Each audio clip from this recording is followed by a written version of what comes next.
through right now. A little bit of a nick, but he's okay. No, a little bit of a hand. Not broken? Still sorting through it. What have you seen from the running back two spot between Keontae and Corey Clement? Have either of those guys stood out? Yeah, they're both doing a really good job. You know, I think that every time they touch it, they know it's an opportunity to show us what they got. And then, you know, that's such a multiple position of how Drew deploys them with the run game, the pass game, protection schemes. They really got to be on it. They're doing a really good job. Autry does a really good job with those guys. The challenges when Colts run in first team and he can't throw it, you know, for playmakers? No, a little bit. I mean, you look at not day by day, but you look at the bulk of training camp and kind of what needs to be done, and we feel comfortable about the plan that we got going. JG, can you talk a little bit on the huddle and your thoughts on the huddle and why you like it or why you do not? Nothing like a huddle. You know that. I think that. I'm a, you know, the signal caller has to walk in the huddle and give the call clearly. And, you know, they have to understand what's coming out of his mouth. You got to break the huddle. You got to get your eyes to the offense or the defense. I think it sets the tone for the play. And I'm always on that defense to get in and out of the huddle, and I'm on the offense to get in and out of the huddle, you know. And but that really, you know, just listen to different play calls on offense. It sets the tone for how the play is going to go a lot of times. So, you know, it's important how we deliver that too, you know. And a lot of times it's loud. There's a reason I pump the music out there. You know what I mean? I want to actually make it hard for them to communicate and hear because that's game-like, you know. Week 1 in Washington, it's going to be hard for our offense to hear. And, you know, week 2 for our defense, it's going to be hard to hear because of our fans. And so we try to put pressure on them that way. But there's something sacred about the huddle. Is that a base component to this offense and to this team going forward? Yeah, absolutely. When we need to huddle, you got to be able to huddle. You know what I mean? And not to say that we won't change our modes of style of play, but and same thing with the defense. But, we'll be in and out of the huddle. How much of an emphasis will guys like Michael Wilson, Zach Pascal have on the run game, blocking as a wide receiver? It looked like they were pretty active yesterday. Yeah, not just those two, all of them. You know, how Drew aligns those guys and deploys them, different formations, different groups. You know, the way we pre-snap what we're doing before the snap. They tie into the run game heavily, and they got to do a good job because it takes, you know, really all 11 guys. You think, well, JG, the quarterback's just handing it off. He's not a part of that. Yes, he is, what we're asking him to do. So it takes all 11 to have a good run play. You were talking about your cornerbacks when you first arrived here, about having a canvas and letting them paint, show their personality and what they do good at, but they've got to play within the lines, I guess. Yeah. Can you explain what that means specifically to your group of corners? Yeah, good recollection, Bob. Yeah, what that really means is all right, so this is the technique we play with in this call, okay? And this is what you need to get done. This is where your help is. This is what you need to get done. Now, in my opinion, and you can show them a bunch of tape, this is how I've seen it done, or this is what's worked. But you can use, that's A. You can use B or C if you want and you feel more comfortable with that as long as this gets done. So that's what I mean by that, because everyone's a little bit different. Not every corner, you know, aligns the same way, or his footwork's the same way, or he presses the same way, or what he's comfortable with. So we have a standard operating procedure of how we want to do things, but there's flexibility that we allow those guys to have to really give them the biggest advantage and play to their strengths for that down. And that's on an individual basis. But what I really mean by that is you can paint, you just got to stay in the lines. You know, if it gets outside of the lines, now all of a sudden it's not the best thing for the defense. So if we say you need to be off and you want to press, but we have to play off in this call, you got to play off. Well, JG, I'm a better cover corner when I press. Yeah, but because of how you fit into all 10, you got to play this call off. Now, another call, You might go up and you say, hey, I want you to play off on this. JG, can I press this? Yeah, you can press this call because it doesn't take away from the other 10. You go handle your business how you want to. So it's a really cool and fun thing, I think, for me to figure that out with the guys. Like, are you a better press corner? You say you're a better press corner, but do you play off a little bit better? You know what I mean? And, I've been around a lot of different DBs, not one size fits all. Just because I like a certain technique doesn't mean that that's the best technique for that guy, or the flavor that I like. Just it might not be that flavor. It might be another flavor, and that's okay as long as they're fitting into the defense and what needs to get done. You can tell I like that question, Bob. I'll ask more. Do you have any updates on the guys on the PUP list? No, they're doing a good job. They're in there working out in there right now, but.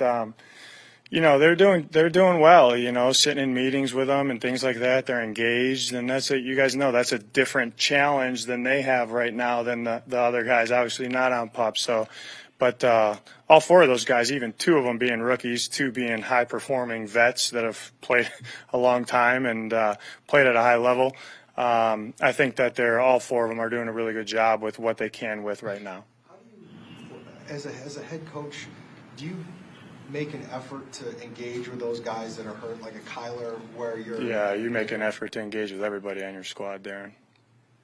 Coach, have you had a minute to just kind of soak in the fact that you're in State Farm Stadium leading your team, fans are in the building, or is it just strictly all business? Have you kind of...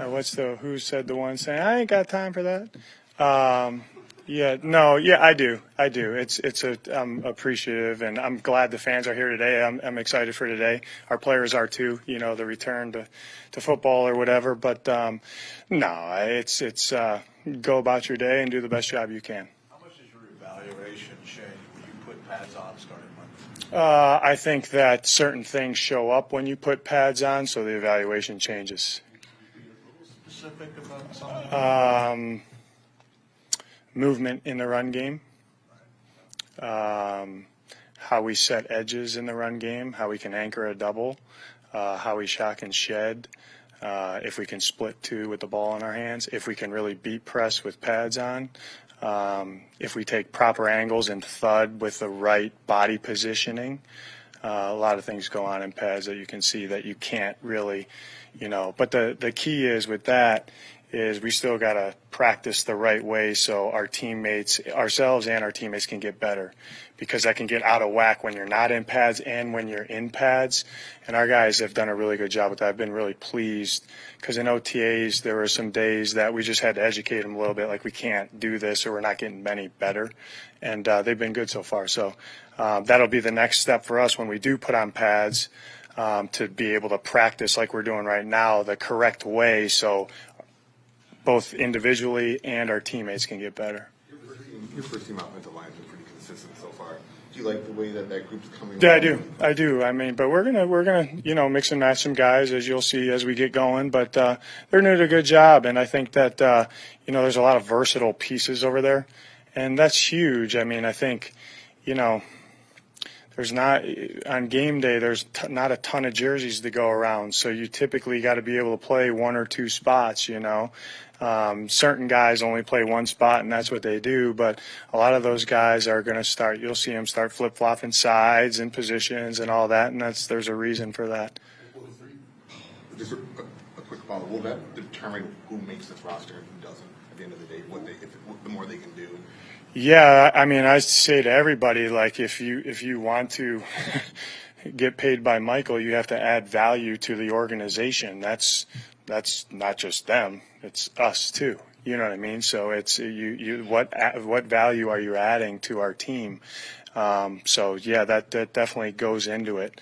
The versatility, what they can do, offense, defense, special teams, all that plays into the best team that we can put out there.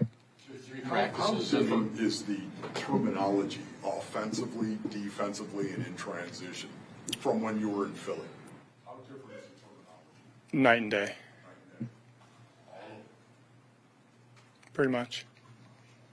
With 3 practices under your belt now, what's your overall evaluation of the retention that everyone had from when they left in mid-June? Good question, Howard. Really good.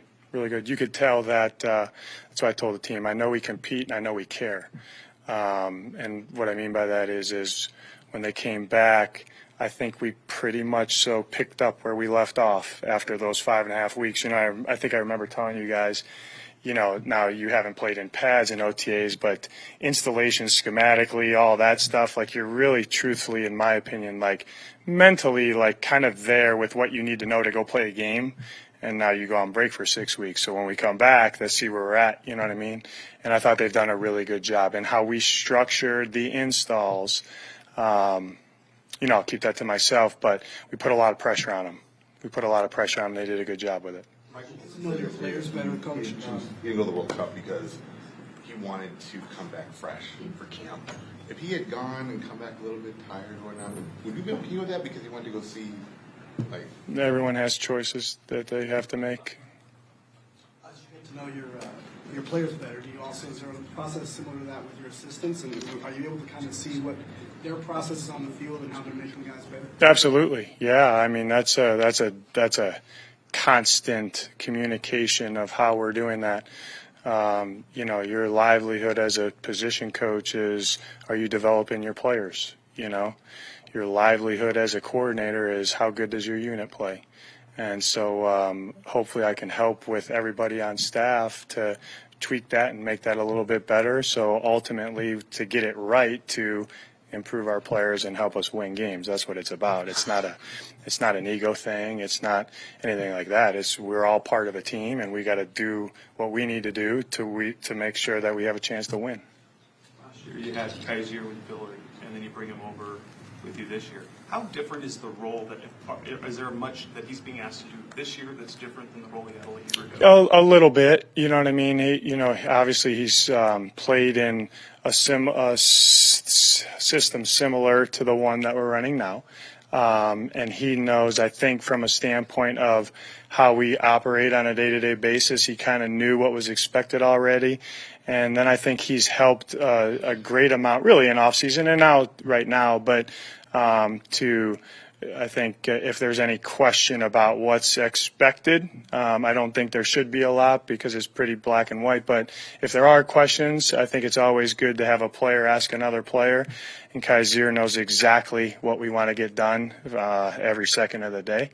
And so that's a good resource for the new guys, the other guys that haven't been around us. But he's doing a good job. His football character's through the roof. He's, intelligent. He's violent, makes a lot of plays, and he cares about his teammates. So it was a good signing by Monty. Does he do different things in this scheme than he was doing in Philly? Yeah, the Mike and the Will, the inside backer are kind of mirrored positions, how we align. We play different groups and different things like that. But he's going to do some of the same and a little bit different at times as well. You mentioned putting pressure on the installs. I think the other day you talked about how the way the installs are structured is different for a lot of these guys. Can you explain that a little bit? Come on, Howard. I'm not going to give you the secret sauce. It's not a secret sauce. It might be dead wrong. No, it's just it's what we decided to do to make it a little more game week-like. That's all. And I always, that was me. It was kind of a mistake that I look back and it's like, why did I structure the installs like that? And you say, oh, well, the correct learning for the player says who? Says me. If you think about it, that's not the best way to learn anyhow. Let's learn what we have to learn in a way that when it really counts, that's how we're going to ask them to operate throughout the week. So that's what we decided to do.